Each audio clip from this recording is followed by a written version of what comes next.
The hard truth about money. The hard truth about money. Stop trying to save your way to financial freedom. You can't outsave a bad income, and that 10% you're squirreling away while you hate your job is just a slow, painful path to fucking nowhere. The hardest truth about money is that you have to make more of it. The myth is that budgeting is the key to wealth. It's not. It's just a way to manage poverty.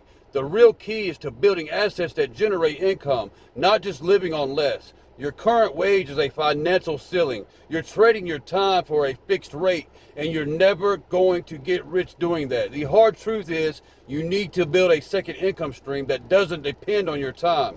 You can't budget your way to optional work. If your budget is a cage, it's time to build a ladder. What's one asset you can start building today that's not your 401k? And boom.